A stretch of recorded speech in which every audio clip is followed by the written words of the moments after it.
한해진 소령의 휴가는 단비와도 같았다. 며칠 전만 해도 그녀는 흙먼지 날리는 훈련장에서 사격 자세를 취하고 있었고 머릿속에는 오직 주어진 임무와 팀원들의 안전만이 가득했다. 총성이 멎고 고요가 찾아오자 그녀는 비로소 지친 몸과 마음을 달랠 수 있었다. 그녀의 아파트는 서울 변두리의 오래된 빌라촌에 자리 잡고 있었다.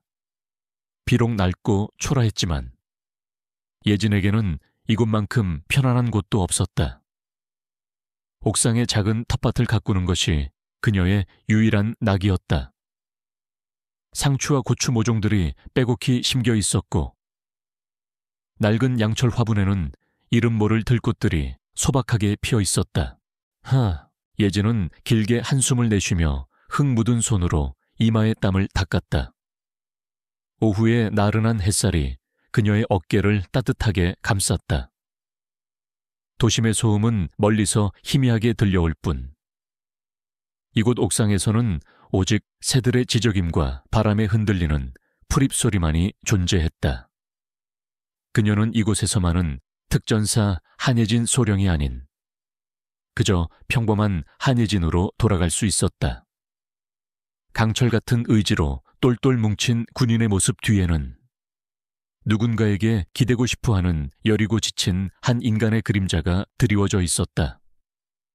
그녀의 손바닥에는 총을 쥐고 훈련하며 생긴 굳은 살이 박혀 있었고 가끔씩은 임무 중에 얻은 오래된 흉터가 욱신거렸다. 하지만 이 모든 것은 그녀의 삶의 일부였고 그녀를 지금의 그녀로 만들었다.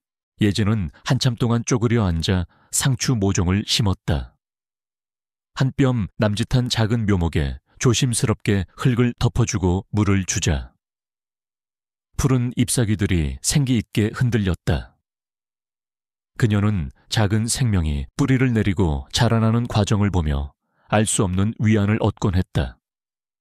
아마도 자신의 삶도 이 작은 모종처럼 언젠가는 단단히 뿌리내려 굳건히 설 수 있기를 바랐을 것이다. 그녀는 조용히 식물들에게 말을 걸었다. 잘 자라야 해. 너희는 나의 유일한 친구들이니까. 그 목소리에는 희미한 외로움이 묻어 있었다. 밤이 되자 서울의 불빛이 옥상까지 희미하게 스며들었다. 예진은 낡은 식탁에 홀로 앉아 간단한 저녁 식사를 했다. 따뜻하게 든 즉석밥과 김치 몇 조각이 전부였다. 그녀는 소리 없이 숟가락을 움직이며 창밖을 응시했다. 멀리서 들려오는 자동차 소리, 이웃집에서 들려오는 TV 소리가 그녀의 고요한 식사를 방해할 뿐이었다. 외롭다는 감정은 그녀에게 익숙한 것이었다. 특전사 생활은 동료애를 가르쳤지만 동시에 깊은 고독을 동반했다. 누구에게도 말할 수 없는 비밀 임무들, 언제든 생사를 오갈 수 있는 긴장감 속에서 그녀는 스스로를 고립시키는 법을 배웠다. 그녀의 눈빛은 비록 고독했지만 그 안에는 흔들리지 않는 강인함이 서려 있었다. 어린 시절부터 그녀는 누구에게도 기대지 않고 스스로의 길을 개척해왔다. 그렇기에 고독은 그녀에게 숙명과도 같아반다. 그녀는 식사를 마치고 거실로 나왔다. 낡은 책장에는 군사 서적과 함께 몇 권의 고전 소설이 꽂혀 있었다. 그녀는 그중 한 권을 뽑아들고 소파에 몸을 기댔다. 책장을 넘기다 문득 그녀의 시선이 오래된 사진 한 장에 멈췄다. 젊은 시절의 부모님과 어린 예진이 함께 환하게 웃고 있는 사진이었다. 희미해진 사진 속 부모님의 얼굴을 어루만지던 그녀의 눈가에 쓸쓸한 기운이 스쳤다. 이튿날 아침, 예진은 여느 때처럼 동이 트기도 전에 잠에서 깼다. 낡은 운동복 차림으로 옥상에 올라선 그녀는 익숙하게 몸을 풀기 시작했다. 묵직한 줄넘기가 허공을 가르고 그녀의 발은 쉴 새 없이 움직였다. 숨소리는 거칠어졌지만 그녀의 눈빛은 흐트러짐이 없었다. 땀방울이 이마를 타고 흘러내렸지만 그녀는 아랑곳하지 않았다. 이것이 그녀의 삶이었다. 언제나 스스로를 단련하고 언제나 준비된 상태를 유지하는 것. 그것이 그녀에게 주어진 운명이었다. 그날 오후 그녀는 동네를 산책하고 있었다. 낡은 골목길을 걷던 중 그녀의 시선이 한 구석에 웅크리고 있는 작은 강아지에게 닿았다. 비가 온 뒤라 온몸이 젖어 있었고 다리를 절뚝이며 비에 젖은 쓰레기통을 뒤적이고 있었다. 분명 유기견이었다. 사람들의 발길이 닿지 않는 어두운 골목 구석에서 강아지는 굶주림과 추위에 떨고 있었다. 예지는 잠시 망설였다. 특전사로서의 그녀는 감정적 동요를 최대한 배제하도록 훈련받았다. 하지만 그 순간 그녀의 마음속 깊은 곳에서 연민의 감정이 솟구쳤다. 이 작은 생명의 나약함이 그녀 자신의 고독과 겹쳐지는 듯했다. 예지는 주머니를 뒤져 남은 빵 부스러기를 꺼냈다. 그리고 조심스럽게 강아지에게 다가갔다. 강아지는 처음에는 경계하는 듯 뒷걸음질 쳤지만 예진의 온화한 눈빛과 부드러운 손길에 서서히 경계를 풀었다. 예진은 천천히 빵 부스러기를 내밀었고 강아지는 조심스럽게 그것을 받아먹었다. 먹이를 다 먹은 강아지는 예진의 다리에 얼굴을 비볐다. 예진은 젖은 강아지를 들어 올렸다. 강아지의 몸은 차갑게 식어 있었고 뼈가 앙상하게 드러나 있었다. 그녀는 망설이지 않고 입고 있던 얇은 재킷을 벗어 강아지를 감쌌다. 젖은 재킷에서 희미하게 비누 냄새가 났다. 강아지는 그녀의 품에서 따뜻함을 느끼는 듯 몸을 웅크렸다. 불쌍한 것. 예진은 강아지를 품에 안고 집으로 향했다. 그녀의 걸음은 무거웠지만 마음만은 그 어느 때보다 따뜻했다. 집에 도착하자마자 그녀는 강아지를 깨끗하게 씻기고 따뜻한 수건으로 말려주었다. 그리고 남은 반찬을 챙겨 강아지에게 주었다. 강아지는 허겁지겁 음식을 먹어치웠고 이내 예진의 품에 안겨 잠이 들었다. 예진은 잠든 강아지를 물끄러미 바라보았다. 강아지의 목덜미에는 털이 빠진 오래된 상처가 있었다. 마치 자신의 마음속 상처처럼 말이다. 그녀는 강아지에게 하루라는 이름을 지어주었다. 오늘 하루. 그리고 앞으로의 모든 하루를 의미하는 이름이었다. 그날 밤 예진은 하루를 품에 안고 잠이 들었다. 오랜만에 느껴보는 따뜻한 온기였다. 새벽녘 그녀는 잠결에 휴대폰 진동 소리를 들었다. 익숙하지 않은 번호였다. 그녀는 잠시 망설이다 전화를 받았다. 아무 말 없는 침묵만이 흘렀다. 그녀는 전화를 끊으려 했지만 그 순간 삐빅하는 짧은 전자음과 함께 메시지가 도착했다. 알 수 없는 기호와 함께 위치 정보가 담겨 있었다. 그녀는 인상을 찌푸렸다. 군 내부에서 사용하는 암호 체계와 유사한 듯 했지만 정확히 무엇을 의미하는지 알 수 없었다. 혹시나 하는 마음에 다시 전화를 걸었지만 이미 꺼진 번호였다. 그녀는 메시지를 몇 번이고 다시 읽어보았다. 알 수 없는 불안감이 그녀의 마음속에 자리 잡기 시작했다. 그녀는 결국 메시지를 지워버렸다. 단순한 장난 전화라고 스스로를 다독였지만 마음 한구석에는 묘한 찝찝함이 남아있었다. 그리고 그녀의 손목 안쪽, 얇은 소매 끝에 살짝 가려진 채 작은 문신이 드러났다. 날카로운 화살표 모양의 문신. 그것은 그녀의 소속 부대를 상징하는 비밀스러운 표식이었다. 휴가가 끝나고 복귀하는 날 아침, 한예진은 평소보다 일찍 하루와 인사를 나누었다. 짧은 휴가 동안 정이 든 작은 생명체를 두고 떠나는 발걸음은 무거웠다. 그녀는 하루가 낯선 환경에 잘 적응할 수 있도록 충분한 먹이와 물을 준비해 두었다. 하루는 예진의 다리 주위를 맴돌며 낑낑거렸다. 마치 가지 말라고 붙잡는 듯했다. 예진은 그런 하루를 쓰다듬으며 조용히 속삭였다. 잘 있어. 금방 다시 올게. 그 말은 자신에게 하는 다짐이기도 했다. 집을 나선 예진은 캐리어 하나를 끌고 익숙하게 지하철역으로 향했다. 비번이라 사복 차림이었고 검은색 면 티셔츠와 청바지 그리고 편안한 운동화 차림이었다. 단정하게 묶어 올린 머리카락 아래로 흐트러짐 없는 그녀의 옆모습은 여전히 군인의 기품을 잃지 않았다.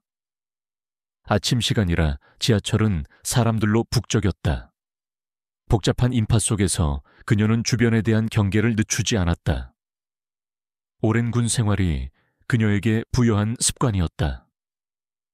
그녀는 창밖 풍경을 무심히 바라보며 어제 받았던 의문의 문자에 대해 다시 생각했다. 단순한 스팸 메시지라고 치부하기엔 왠지 모를 섬뜩함이 있었다. 하지만 곧 그녀는 생각을 털어내고 눈을 감았다. 복잡한 생각보다는 당면한 현실에 집중해야 했다. 기차가 붐비는 역에 멈춰 섰을 때였다. 문이 열리고 닫히는 순간 왁자지껄한 소리와 함께 한 무리의 남자들이 지하철 안으로 밀고 들어왔다. 그들은 하나같이 험상궂은 인상에 문신을 드러낸 채 시끄럽게 떠들고 있었다. 그들의 등장에 지하철 안의 사람들은 쥐 죽은 듯 조용해졌고 불안한 시선으로 그들을 주시했다. 예진은 직감적으로 그들이 보통 사람들이 아님을 알 수 있었다.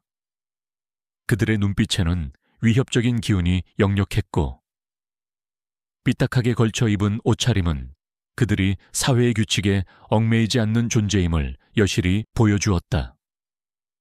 그들 중 우두머리로 보이는 남자가 씩 웃으며 지하철 안을 둘러보았다. 사람들은 시선을 피하거나 고개를 숙였다. 그 무리는 검은 호랑이파의 일원들이었다. 그중 우두머리는 김태식, 일명 검은 호랑이라고 불리는 자였다. 그는 자신의 영역 안에서 누구도 감히 고개를 들지 못하게 하는 폭력과 협박으로 악명이 높았다. 오늘은 그저 재미삼아 지하철을 타고 이동하던 중이었다. 지하철은 그들에게 놀이터이자 사냥터와 다름없었다. 김태식은 킬킬거리며 주머니에서 담배를 꺼내 물었다. 담배 냄새가 좁은 지하철 칸에 퍼지자 사람들은 마스크를 고쳤으며 불쾌한 기색을 드러냈지만 아무도 감히 나서서 말리지 못했다. 그들은 이내 젊은 여성들에게 시비를 걸기 시작했다.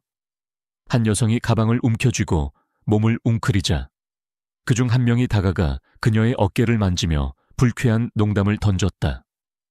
여성은 두려움에 질린 채 떨고 있었다. 다른 남자들은 낄낄거리며 그 모습을 즐겼다. 예진은 이 모든 상황을 차분히 지켜보고 있었다. 그녀의 눈빛은 얼음처럼 차가웠지만 그녀의 내면에서는 분노가 들끓고 있었다. 군인으로서 시민의 안전을 지키는 것은 그녀의 본능이자 의무였다. 하지만 동시에 그녀는 자신의 신분을 드러내지 않고 상황을 해결해야 한다는 딜레마에 빠졌다. 섣부른 행동은 더 큰 혼란을 야기할 수도 있었다. 그 순간 그들 중 한 명이 예진에게 다가왔다. 앳된 얼굴에 문신을 새긴 건방진 청년이었다. 그는 예진의 옆에 바싹 붙어 서더니 그녀의 팔을 스치며 노골적인 시선을 던졌다. 어이, 아가씨. 혼자 어디가 불쾌한 기운이 그녀의 몸을 감쌌다. 예진은 아무 말 없이 시선을 피했지만 청년은 더욱 대담해졌다. 그는 대놓고 그녀의 몸을 훑어보며 비릿한 미소를 지었다. 예진의 미간이 살짝 찌푸려졌다. 그녀의 손은 무의식적으로 주먹을 쥐었다.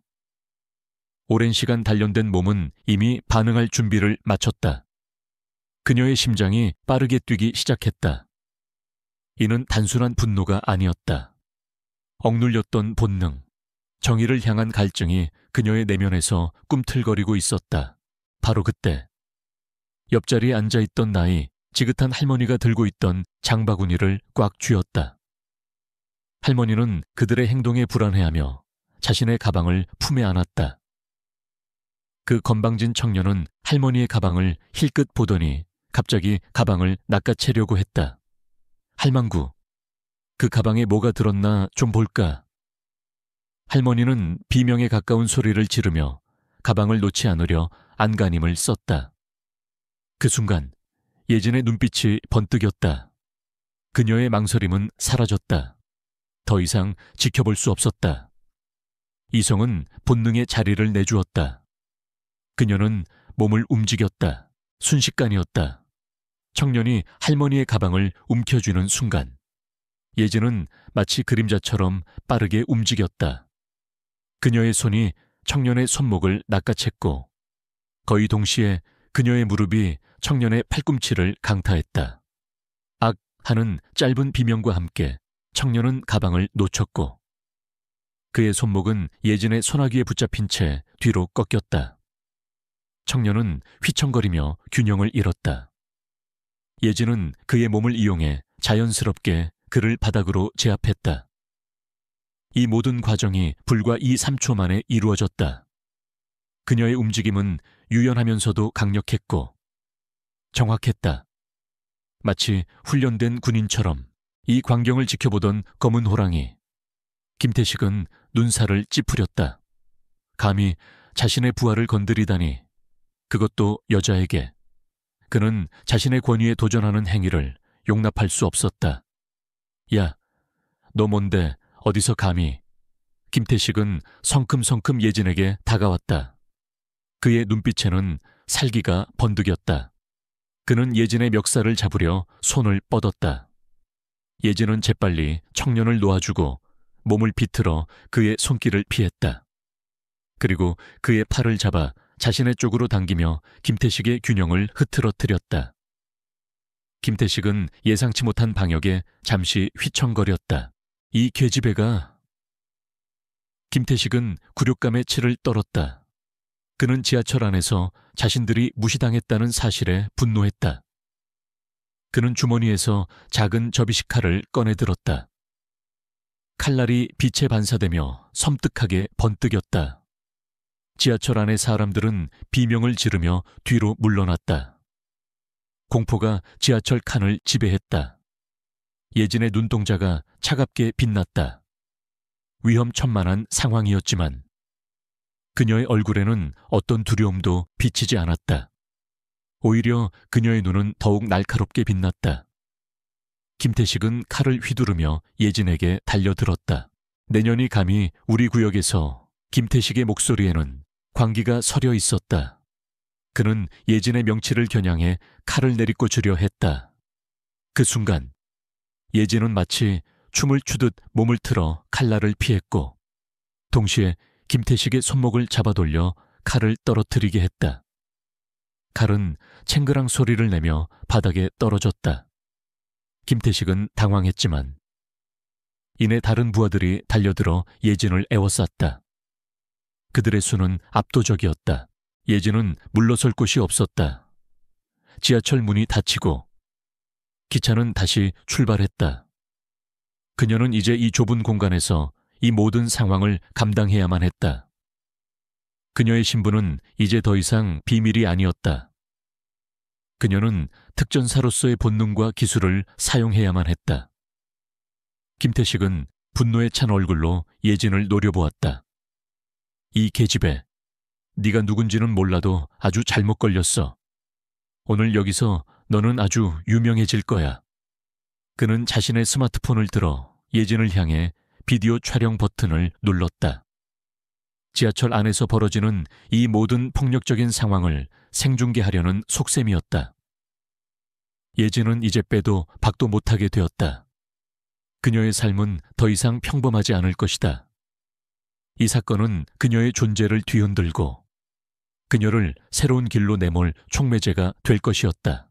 지하철 안은 김태식의 광기, 어린 외침과 그의 부하들이 내뿜는 살벌한 기운으로 가득 찼다. 사람들은 공포에 질려 벽에 바싹 붙거나 좌석 밑으로 몸을 숨겼다. 어떤 이들은 휴대폰을 꺼내 이 상황을 녹화하려 했지만 이내 그들의 살벌한 눈빛에 주춤하며 다시 집어넣었다. 이 혼돈 속에서 한혜진만이 고요하고 냉철하게 상황을 주시하고 있었다. 그녀의 눈은 매처럼 날카롭게 김태식과 그의 부하들의 움직임을 쫓았다. 칼은 바닥에 떨어져 있었지만 그들의 손에는 너클, 쇠파이프 같은 흉기들이 들려 있었다. 감히 우리를 건드려 내년이 오늘 여기서 오장육부가 터져나가는 꼴을 내가 똑똑히 찍어서 온 세상에 뿌려줄 테니 각오해라. 김태식은 이를 갈며 소리쳤다. 그의 얼굴은 분노로 시뻘개져 있었다. 그는 예진을 향해 발길질을 날렸다. 예진은 몸을 가볍게 틀어 발길질을 피했고 동시에 김태식의 다리를 걸어 넘어뜨리려 했다. 김태식은 간신히 균형을 잡았지만 휘청거리는 모습은 그의 자존심에 큰 상처를 주었다. 그때 지하철 칸 한 구석에서 이 모든 상황을 숨죽여 지켜보던 한 남자가 있었다. 그는 김민준. 사회 정의를 위해 발로 뛰는 젊은 프리랜서 기자였다. 그는 취재를 위해 지하철을 타고 이동하던 중 우연히 이 광경을 목격했다. 그의 손에는 작은 휴대용 카메라가 들려 있었다. 처음에는 그저 우발적인 시비라고 생각했지만 상황이 걷잡을 수 없이 커지는 것을 보자 민준의 심장이 격렬하게 뛰기 시작했다. 그는 이 모든 과정을 카메라에 담아야 한다는 직업적 본능과 함께 약자를 괴롭히는 폭력에 대한 분노를 느꼈다. 그는 조심스럽게 카메라를 들어 올렸다. 그의 손은 떨렸지만 렌즈는 정확히 예진과 김태식 일당을 향했다. 저런, 혼자서 어떻게 저 많은 사람들을 상대하지? 민주는 속으로 중얼거렸다. 그의 눈에는 예진의 움직임이 단순한 자기 방어가 아님을 포착했다. 그녀의 동작은 놀랍도록 절제되어 있었고 동시에 치명적이었다. 일반인이 구사할 수 있는 수준이 아니었다. 민주는 자신도 모르게 숨을 들이켰다. 김태식의 부하들이 예진을 향해 동시에 달려들었다. 세 명이 동시에 주먹과 발을 휘둘렀다. 예진은 한 명의 주먹을 피하며 몸을 숙여 다른 한 명의 발길질을 피했다. 그리고 숙인 자세 그대로 몸을 돌려 세 번째 남자의 복부를 가격했다. 억 하는 짧은 신음과 함께 남자는 뒤로 물러섰다. 예진은 잠시도 멈추지 않았다. 그녀는 마치 물 흐르듯 자연스럽게 움직이며 공격을 피하고 방역했다. 그녀의 동작은 과장되지 않았고 불필요한 움직임이 전혀 없었다. 오직 상대를 제압하는 데 필요한 최소한의 움직임만이 있었다. 그녀는 한 남자의 팔을 잡아 꺾어 그의 몸을 방패 삼아 다른 남자의 공격을 막아냈다. 그리고 그 남자를 밀쳐내며 다음 상대를 향해 돌진했다. 이 모든 과정은 단 몇 초 만에 일어났다.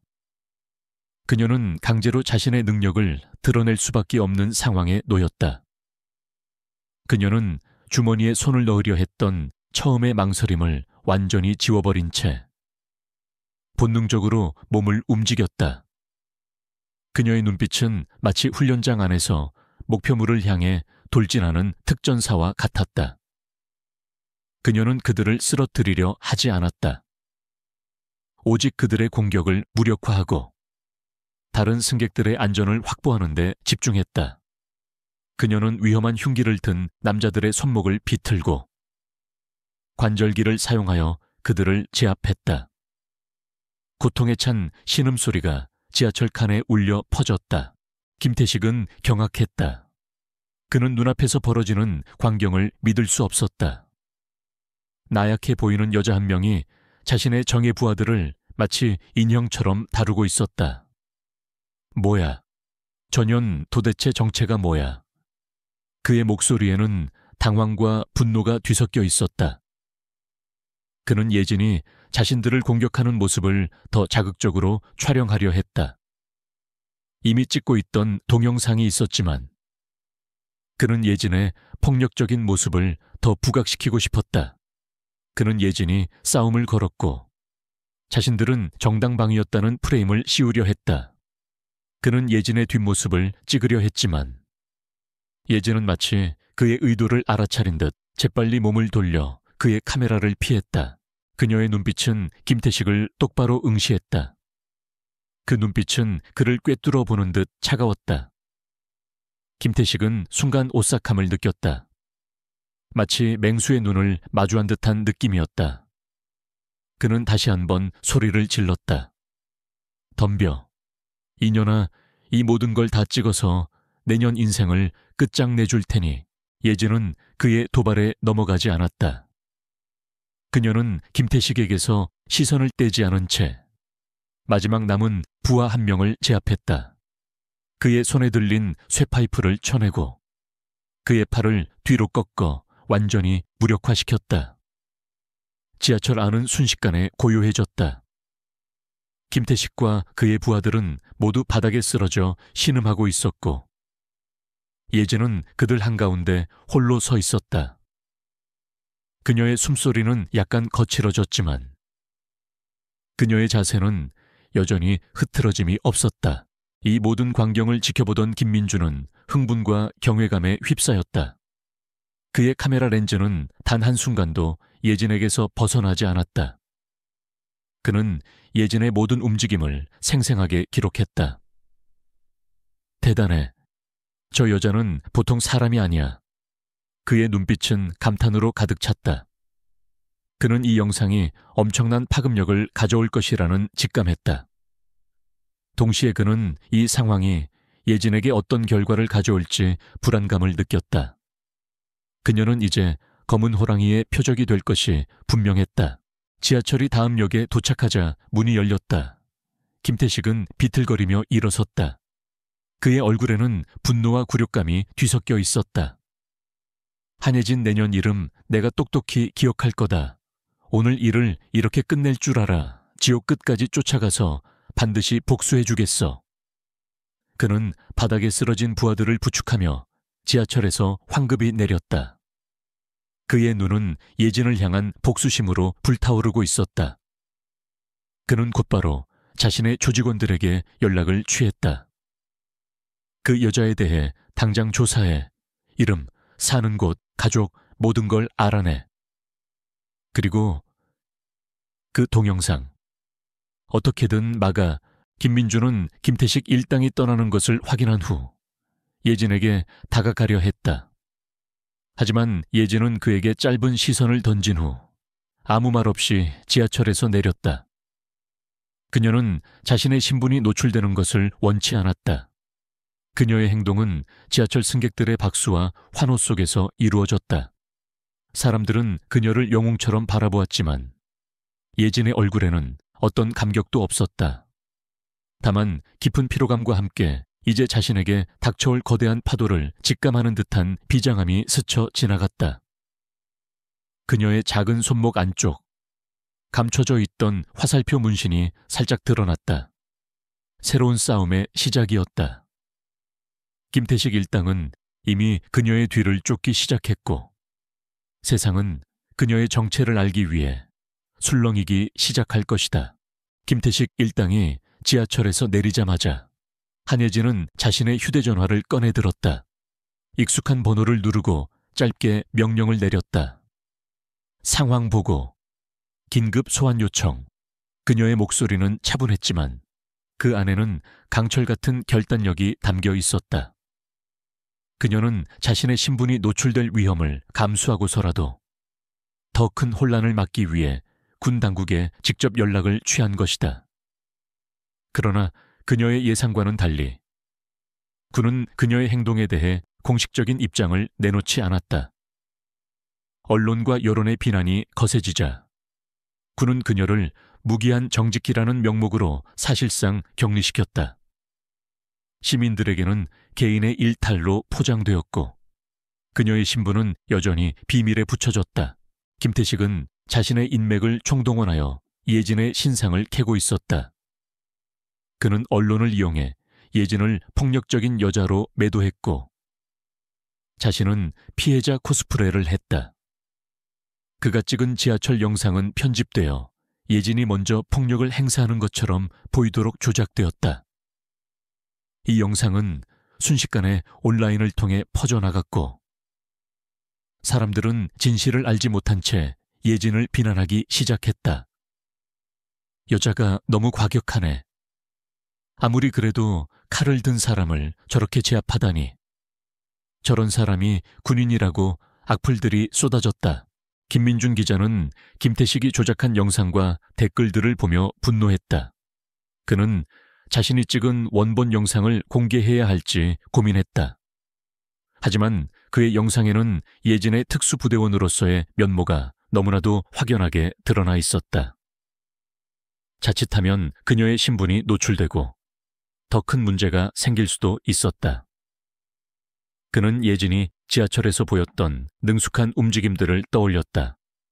그리고 그녀의 손목에 스쳐 보였던 화살표 문신. 그는 직감했다. 그녀는 평범한 사람이 아니었다. 이 영상을 공개하면 저 여자의 신변이 위험해질 거야. 하지만 이대로 두면 저 여자는 사회적으로 매장될 텐데. 민주는 깊은 고민에 빠졌다. 그는 밤샘 조사를 통해 김태식의 과거 범죄 기록과 그가 연루된 조직폭력 사건들을 파헤쳤다. 김태식이 얼마나 악랄한 인물인지 세상에 알리고 싶었다. 하지만 동시에 그는 예진의 안전을 지켜주고 싶었다. 그는 결국 자신의 영상을 곧바로 공개하지 않고 다른 방향으로 김태식을 압박할 방법을 찾기로 했다. 그는 익명으로 김태식의 범죄 행위를 제보하고 그의 부도덕한 면모를 고발하는 기사를 작성하기 시작했다. 며칠 후 김태식은 한 언론사 빌딩 앞에서 가짜 기자회견을 열었다. 미리 섭외된 기자들과 자신의 부하들을 동원하여 마치 자신을 피해자처럼 꾸몄다. 저는 지하철에서 정체를 알 수 없는 여성에게 무자비하게 폭행당했습니다. 저 여자는 군인이라고 들었는데 이런 폭력적인 사람이 어떻게 국가를 지킵니까? 저는 저 여자에게 법적 책임을 물을 것이며 저 여자의 신분을 공개하고 엄중히 처벌해야 한다고 생각합니다. 그는 눈물을 글썽이는 신용을 하며 사람들의 동정심을 유발하려 애썼다. 이 기자회견은 인터넷을 통해 생중계되었고 대중들의 분노는 더욱 커져갔다. 이 소식을 접한 한예진은 깊은 절망감에 빠졌다. 자신의 명예가 짓밟히는 것을 그저 지켜볼 수밖에 없다는 현실이 그녀를 고통스럽게 했다. 군에서는 그녀에게 함구령을 내렸고 모든 외부 활동을 금지시켰다. 그녀는 고립되었다. 내가 도대체 뭘 잘못했지? 그녀는 옥상 텃밭에 홀로 앉아 자문했다. 하루가 그녀의 무릎에 기대어 몸을 비볐다. 그녀는 하루를 쓰다듬으며 눈을 감았다. 그녀의 마음은 찢어지는 듯 아팠다. 하지만 동시에 그녀의 내면에서는 차가운 분노가 타오르기 시작했다. 그녀는 이대로 무너지지 않을 것이라고 다짐했다. 그때 그녀의 휴대폰으로 익명의 메시지가 도착했다. 발신자는 김민준 기자였다. 김태식은 과거에도 수많은 범죄를 저질렀습니다. 그는 지금 당신을 모함하고 있습니다. 저는 당신이 싸웠던 진정한 이유를 알고 있습니다. 이 모든 진실을 세상에 밝히고 싶다면 내일 밤 10시 동대문 야시장으로 오세요. 그곳에서 당신의 결백을 증명할 수 있을 겁니다. 민주는 조심스럽게 예진에게 연락을 취했다. 그는 예진이 과연 자신의 정체를 드러내고 나올 것인지 확신할 수 없었다. 하지만 그는 그녀가 진실을 밝힐 용기를 내주기를 바랐다. 예진은 메시지를 보고 망설였다. 야시장. 그곳은 김태식 일당의 주 활동 무대였다. 그곳으로 가는 것은 스스로 사지에 뛰어드는 것과 마찬가지였다. 하지만 동시에 그녀는 이것이 마지막 기회라는 것을 직감했다. 이대로 숨어 지낸다면 그녀의 명예는 영원히 회복될 수 없을 것이다. 그녀는 하루를 안고 생각에 잠겼다. 그녀의 눈빛은 결연했다. 좋아. 가겠어. 다음 날 밤. 약속된 시간이 되자 한예진은 동대문 야시장으로 향했다. 그녀는 평소와 다름없는 간편한 사복 차림이었다. 하지만 그녀의 눈빛은 그 어느 때보다 날카로웠고 그녀의 발걸음은 망설임이 없었다. 그녀는 혼자였다. 군의 지원은 없었고 그녀를 돕는 이도 없었다. 오직 하루만이 그녀의 아파트에서 그녀를 기다리고 있을 뿐이었다. 그녀는 이 모든 싸움을 홀로 감당해야 했다. 야시장은 활기 넘치는 분위기였지만 예진의 눈에는 불길한 기운이 감돌았다. 멀리서 김태식의 목소리가 들려왔다. 그는 이미 야시장의 한가운데에 무대 같은 것을 설치하고 그곳에서 사람들을 향해 소리치고 있었다. 자, 여러분, 오늘 밤 제가 지하철에서 폭행당했던 그 여자를 불러냈습니다. 그녀가 과연 자신을 변호할 용기가 있을지 한번 보시죠. 그의 주변에는 수십 명의 건장한 부하들이 도열해 있었고 그들 중 일부는 흉기를 들고 있었다. 김태식은 미리 준비해둔 카메라들이 자신들을 비추게 했다.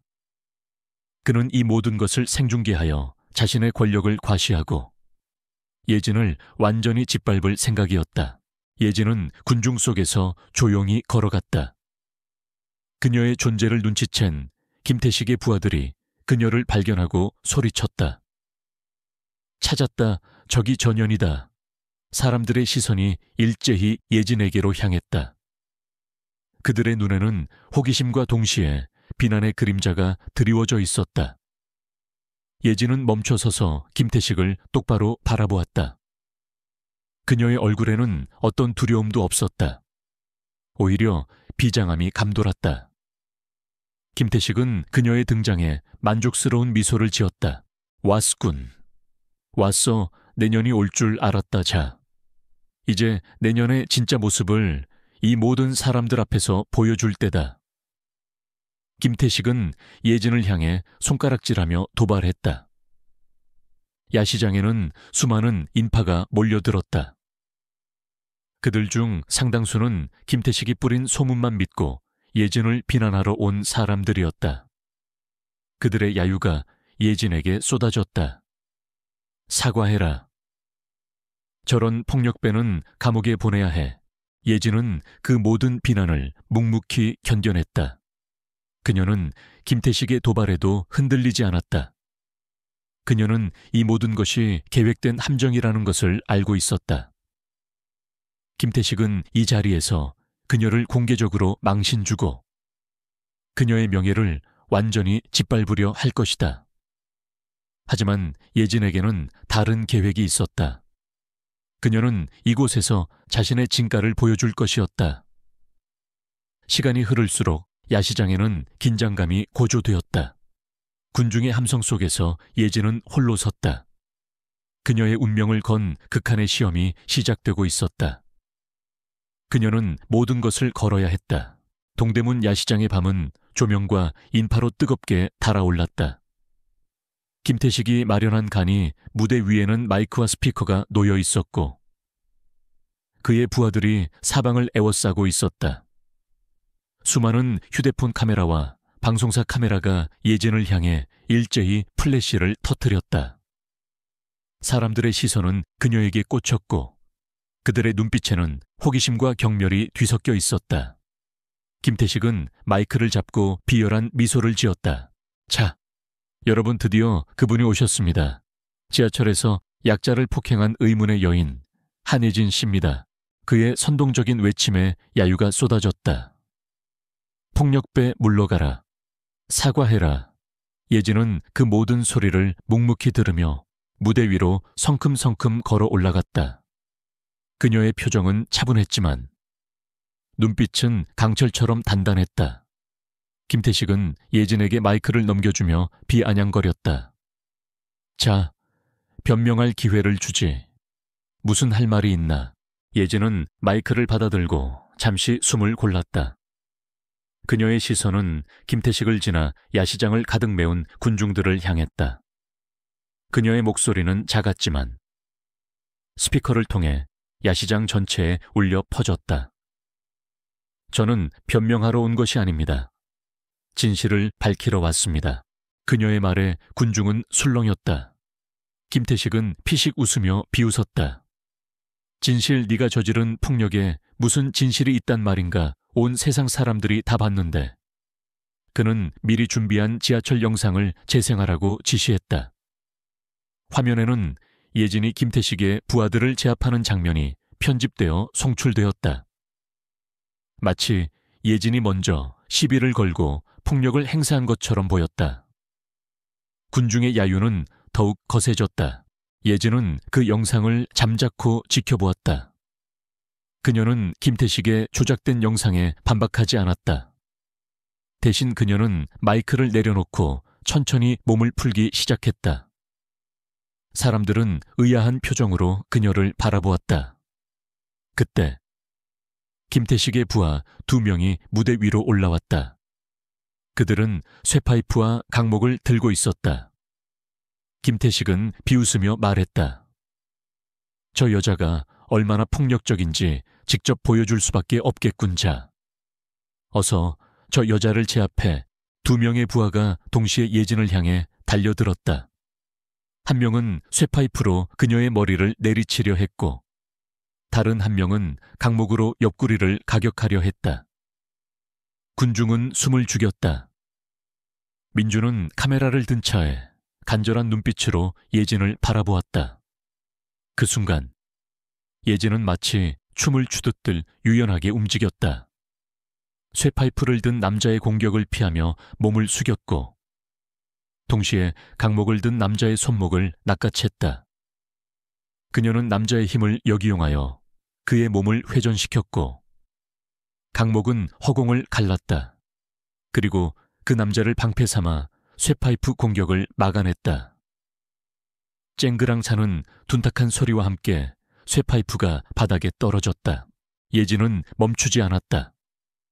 그녀는 강목을 든 남자의 팔을 비틀어 그를 제압했고 쇠파이프를 든 남자를 향해 돌진했다. 그녀의 움직임은 빠르고 정확했다. 그녀는 남자의 중심을 무너뜨리고 그의 몸을 단번에 바닥에 내리꽂았다.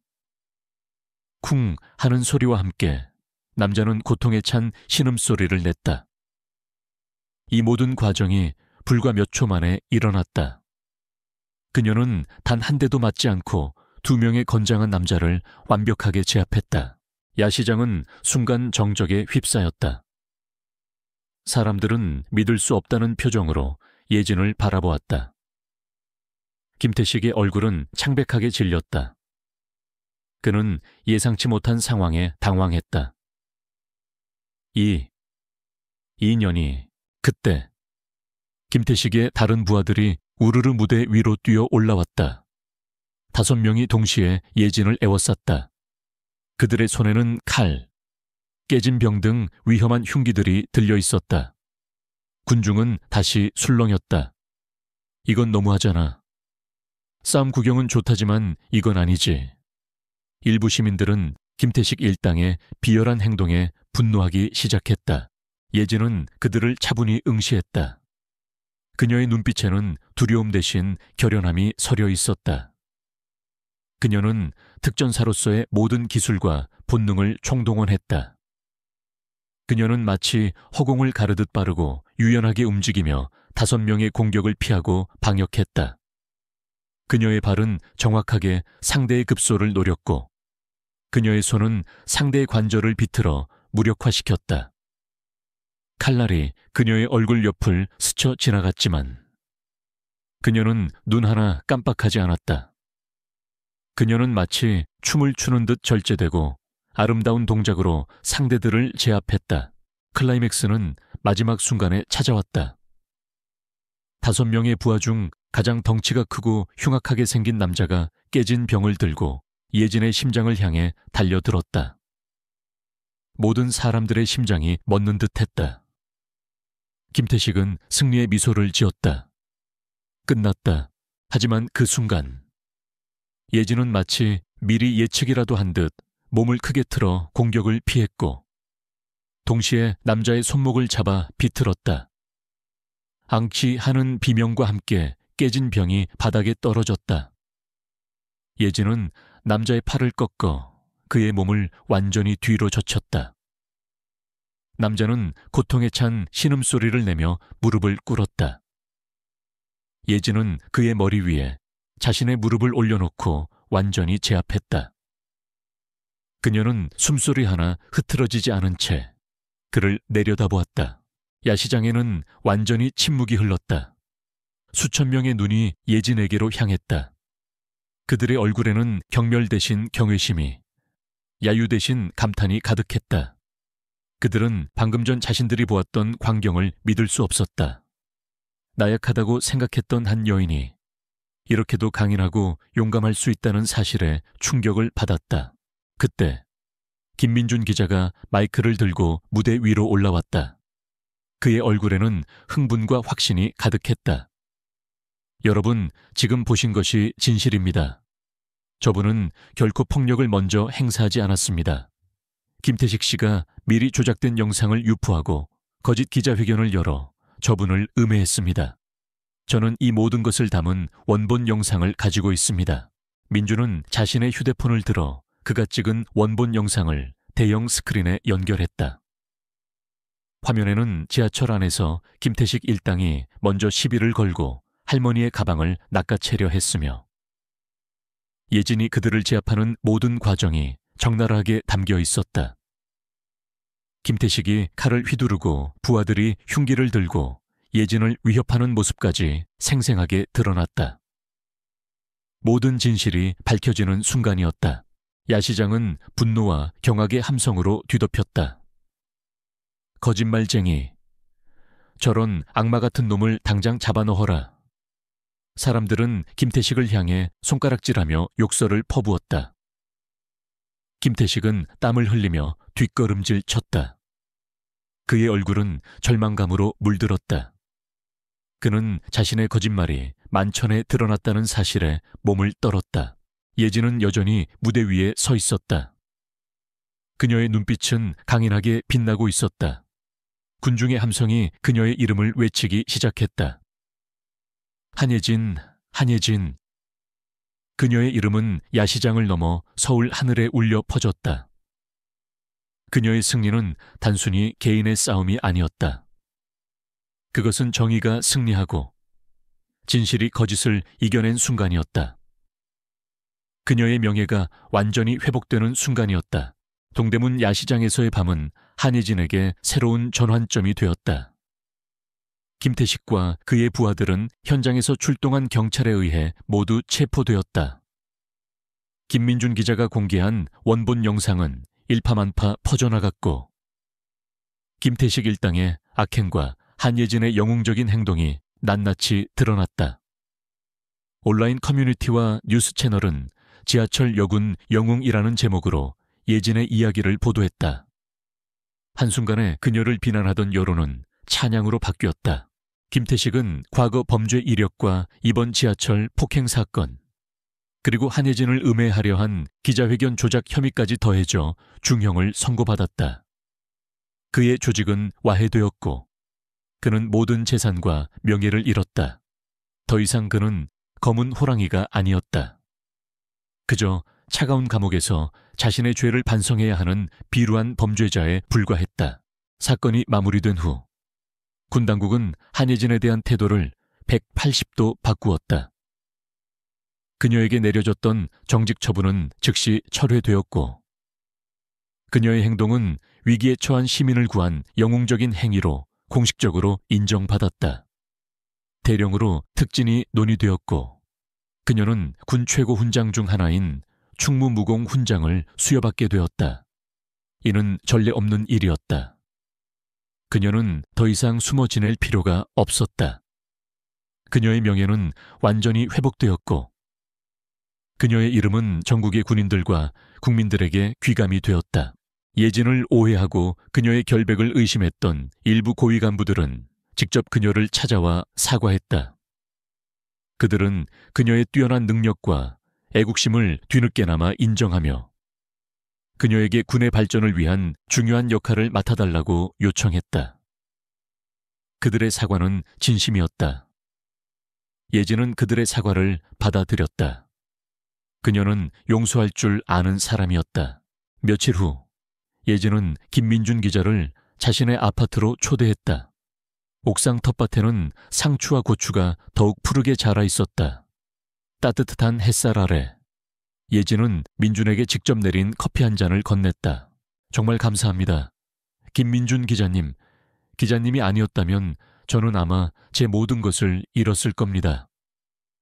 예진의 목소리에는 진심 어린 감사가 담겨 있었다. 민준은 빙긋 웃으며 커피 잔을 들었다. 아닙니다. 소령님, 저는 그저 제가 할 일을 했을 뿐입니다. 그리고 소령님의 용기가 없었다면 저도 진실을 밝히지 못했을 겁니다.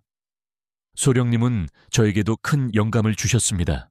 두 사람은 한참 동안 말없이 옥상 풍경을 바라보았다. 멀리 보이는 도심의 건물들은 여전히 삭막했지만 이제는 이전과는 다른 의미로 다가왔다. 예진은 민준에게 자신의 속마음을 털어놓았다. 저는 항상 스스로를 숨기고 살았습니다. 저의 능력도, 감정도 드러내지 않는 것이 가장 안전하다고 생각했으니까요. 하지만 이번 일을 겪으면서 깨달았습니다. 때로는 용기를 내어 세상과 맞서야 할 때가 있다는 것을요. 민준은 고개를 끄덕였다. 맞습니다. 소령님은 많은 사람들에게 희망을 주셨습니다. 특히 저처럼 약한 사람들에게는요. 그는 자신의 카메라를 가리켰다. 저는 이제 소령님처럼 불의에 맞서는 사람들의 이야기를 기록할 겁니다. 진실을 밝히고 세상에 선한 영향력을 끼치는 것이 저의 소명이 되었습니다. 예진은 민준에게 감사의 표시로 작은 선물을 건넸다. 그녀가 직접 기른 상추와 고추를 딴 작은 바구니였다. 별것 아니지만 제 마음입니다. 기자님 덕분에 저는 다시 시작할 수 있게 되었습니다. 민준은 환하게 웃으며 바구니를 받았다. 이보다 더 귀한 선물은 없을 겁니다. 소령님, 그날 오후 군 당국으로부터 정식 발령이 내려왔다. 한예진 소령은 새로 창설될 특수부대 내 도시대테러 및 대민지원훈련단의 단장으로 임명되었다. 이 부대는 도시 환경에서 발생할 수 있는 테러 상황에 대비하고 동시에 시민들의 안전을 위한 특수훈련을 진행하는 역할을 맡게 될 것이었다. 그녀의 뛰어난 전투 능력뿐만 아니라 위기 상황에서 침착하게 대처하고 시민을 보호했던 경험이 높이 평가된 결과였다.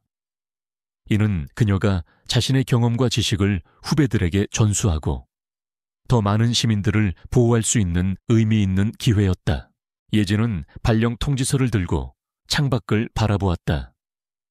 그녀의 얼굴에는 미소가 번졌다. 이제 그녀는 더 이상 고립된 존재가 아니었다.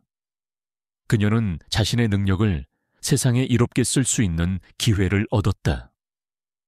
그녀의 삶은 새로운 국면을 맞이하게 되었다. 하루는 그녀의 발치에 다가와 몸을 비볐다. 예진은 하루를 안아 올리고 부드럽게 쓰다듬었다. 이 작은 생명체가 그녀에게 새로운 삶의 의미를 가져다준 촉매제였음을 그녀는 알고 있었다. 모든 고난 끝에 찾아온 진정한 평화의 시작이었다. 시간은 흘러 한혜진 소령이 도시대테러 및 대민지원훈련단의 단장으로 부임한 지 2년이 지났다. 그녀의 부대는 뛰어난 성과를 거두며 군 내외의 찬사를 받았다. 예진은 이제 단지 지하철 영웅을 넘어 대한민국 군의 미래를 이끌어갈 중요한 인물로 자리매김했다. 그녀의 리더십 아래 훈련단은 도시 특유의 복잡한 환경에서 발생할 수 있는 다양한 위협에 효과적으로 대응하는 능력을 갖추게 되었다. 그녀는 실제 상황을 가정한 훈련을 통해 대원들의 실전 감각을 끌어올렸고 특히 여성 대원들의 역량 강화에 집중했다. 강인함은 성별에 구애받지 않는다는 그녀의 신념이 훈련단의 핵심 가치가 되었다. 그녀의 개인적인 삶 또한 꽃을 피웠다. 그녀의 옥상 텃밭은 더욱 풍성해졌고 하루는 이제 훈련단 내에서도 마스코트가 되어 있었다. 녀석은 종종 예진의 사무실로 찾아와 그녀의 발치에서 낮잠을 자곤 했다. 그녀는 더 이상 고독하지 않았다. 훈련단의 대원들은 그녀를 존경했고 그녀의 리더십 아래 똘똘 뭉쳤다. 김민준 기자와는 꾸준히 연락하며 때로는 차 한잔을 나누는 친구가 되었다. 민준은 예진의 이야기를 통해 받은 영감으로 여러 사회 고발 기사를 써내려갔고 진실을 추구하는 기자라는 명성을 얻었다. 어느 가을날 예진은 지역 사회센터에서 주최하는 여성 호신술 강좌에 강사로 초청되었다. 그녀는 이제 군복이 아닌 편안한 차림으로 강단에 섰지만 그녀의 눈빛에서는 여전히 강인함이 느껴졌다. 수십 명의 여성들과 어린 소녀들이 그녀의 강의를 듣기 위해 모였다. 그녀는 단순히 기술을 가르치는 것을 넘어 여성들이 스스로의 몸과 마음을 지키는 용기를 가질 수 있도록 격려했다. 여러분, 가장 중요한 것은 자신을 믿는 것입니다. 그리고 어떤 상황에서도 스스로를 지킬 수 있다는 것을 아는 것입니다. 그녀의 목소리는 부드러웠지만 그 안에는 흔들림 없는 확신이 담겨 있었다. 강의가 끝나자 한 어린 소녀가 예진에게 다가왔다. 소녀는 지하철 사건 당시 예진이 구해주었던 할머니의 손녀였다. 소녀는 수줍게 그림 한 장을 내밀었다. 그림 속에는 지하철에서 악당들을 물리치는 슈퍼히어로 같은 예진의 모습이 그려져 있었다. 이모는 제 영웅이에요. 소녀의 맑은 눈빛을 마주한 예진의 얼굴에 따뜻한 미소가 번졌다. 그녀는 소녀를 안아주었다. 그 순간 그녀는 자신이 걸어온 길이 얼마나 의미 있는 것이었는지 다시금 깨달았다. 그녀는 또한 약자를 위한 정의재단을 설립하는 데 적극적으로 참여했다.